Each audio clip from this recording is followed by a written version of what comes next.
भारत एक ऐसा देश है जहां हर दिन किसी न किसी देवी देवता की पूजा होती है।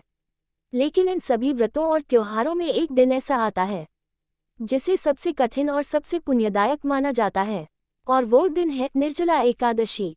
हिंदू पंचांग के अनुसार हर महीने में 2 एकादशी आती हैं, शुक्ल पक्ष और कृष्ण पक्ष की।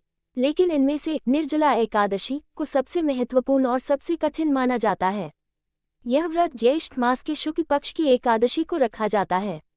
इस दिन व्रती बिना पानी के यानी निर्जला उपवास करता है, इसलिए इसे निर्जला एकादशी कहा जाता है। इस व्रत के पीछे एक रोचक पौराणिक कथा है। पांडवों में से भीमसेन को भोजन का बहुत शौक था। जब श्री कृष्ण ने कहा कि एकादशी का व्रत रखना पुण्यदायक है, तब सभी पांडवों ने व्रत रखना शुरू किया, सिवाय भीम के। लेकिन अंत में भीम ने श्री कृष्ण से प्रार्थना की कि वह एक ऐसा व्रत बताएं जो साल भर की सभी एकादशियों का फल दे दे। तब श्री कृष्ण ने कहा, निर्जला एकादशी का व्रत रखो, ये साल की सभी एकादशियों के बराबर फल देगा। तभी से इसे भीम एकादशी भी कहा जाता है। इस व्रत की शुरुआत एक दिन पहले दशमी की रात से हो जाती है। व्रती को ब्रह्म मुहूर्त में स्नान करके भगवान विष्णु की पूजा करनी चाहिए। उस दिन पानी की एक बूंद भी ग्रहण नहीं करनी होती, ना खाना न पीना। यह व्रत अगले दिन सूर्योदय के बाद पारण करने पर पूरा होता है।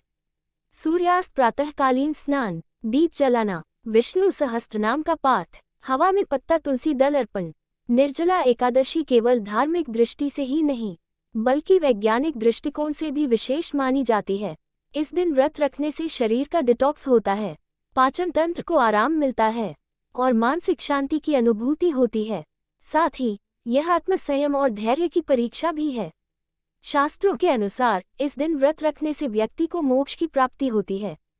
कहा जाता है कि इस व्रत के पुण्य से हजारों जन्मों के पाप भी मिट जाते हैं।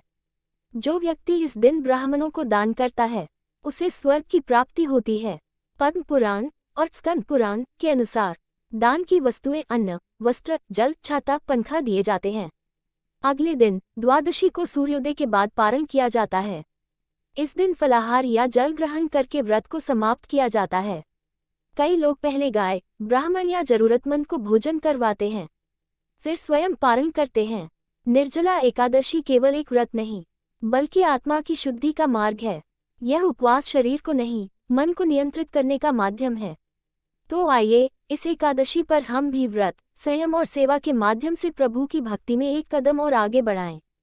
जय श्री हरि। अगर आपको ये वीडियो जानकारीपूर्ण लगी हो तो लाइक करें, शेयर करें और हमारे चैनल को सब्सक्राइब करना ना भूलें।